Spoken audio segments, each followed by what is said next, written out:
নমস্কাৰ জনাই মই সীমাশ্ৰী আপোনালোক সকলোকে মোৰ ইউটিউব চেনেলৰ অন্য এটি ভিডিঅ'লৈ স্বাগতম জনাইছোঁ আৰু এটা ধুনীয়া খবৰৰ সৈতে মোৰ ভিডিঅ'টি আৰম্ভ কৰিছোঁ আৰু খবৰটো দিব আমাৰ মামা মানেতো কোন গমেই পায় আপোনালোকক নতুনকৈ ক'ব লগা একো নাইয়ে হয় আপোনালোকে ঠিকে ভাবিছে মাননীয় মুখ্যমন্ত্ৰী ডাঙৰীয়াই এটা ইমান ধুনীয়া খবৰ দিছে পূজাৰ আগে আৰু সেই খবৰটো আপোনালোককো দেখাওঁ বলক তেনেহ'লে পলম নকৰি ভিডিঅ'টিৰ মাজলৈ যাওঁ অহা 30 তাৰিখে ৰাতিপুৱা আমি আৰু এটা নতুন আঁচনি আৰম্ভ কৰিম বহু ল'ৰা ছোৱালীয়ে চৰকাৰী চাকৰিৰ বাবে পৰীক্ষা দিয়ে চৰকাৰী চাকৰি সকলোকে দিয়াটো সম্ভৱ নহয়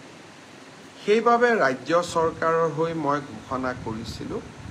যে আমাৰ ডেকা ল'ৰা ছোৱালীখিনিক উদ্যোগ আৰু ব্যৱসায় কৰিবৰ বাবে আমি 2 লাখ টকাৰ এটা নিধি প্ৰদান কৰিম আৰু খুব ভাল কৰি যদি এই 2 লাখ টকা ব্যৱহাৰ কৰি আমি ব্যৱসায় এটা নিৰ্মাণ কৰোঁ ভৱিষ্যতে প্ৰধানমন্ত্ৰীৰ মুদ্ৰা আঁচনিৰো আমি সহায় ল'ব পাৰিম বা মুদ্ৰা আঁচনিৰ জৰিয়তেও আমি এই 2 লাখ টকাক আৰু ডাঙৰ বৃহৎ পুঁজিলৈ ৰূপান্তৰ কৰিব পাৰিম এই প্ৰধানমন্ত্ৰী আমাৰ মুখ্যমন্ত্ৰীৰ আত্মনিৰ্ভৰ অসম আঁচনিৰ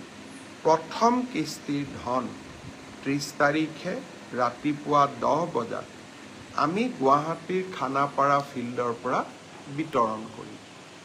ইতিমধ্যে আমাৰ জিলা উপায়ুক্তসকলে নিৰ্বাচিত ছাত্ৰ ছাত্ৰীসকলক আমন্ত্ৰণ জনাইছে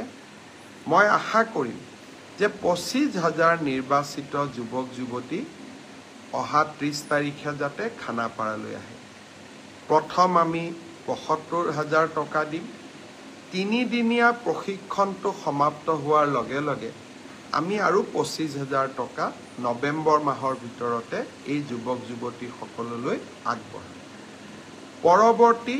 এই 1 লাখ টকা কেনেকৈ ভাল কৰি ব্যৱহাৰ কৰিছে তাৰ ওপৰত ভিত্তি কৰি আমি পৰৱৰ্তী সময়ত আৰু 1 লাখ টকা যুৱক যুৱতীসকলক আমি দিয়াৰ ব্যৱস্থা কৰিম বহুতে মোক সোধে টকাটো ঘূৰাই দিব লাগিব নেকি 1 লাখ টকা ঘূৰাই দিব নালাগে আৰু বাকি 1 লাখ টকাও 3 বছৰ পিছত মাত্ৰ মাহত 5,000 টকাৰ এটা সৰু ইনষ্টলমেন্টেৰে 5 বছৰ সময় আমাৰ 5,000 কৰি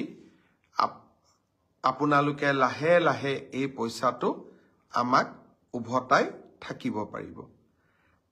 ল'ৰা ছোৱালীক যুৱক যুৱতীক আমি সকলো প্ৰকাৰে সহায় কৰাৰ বাবে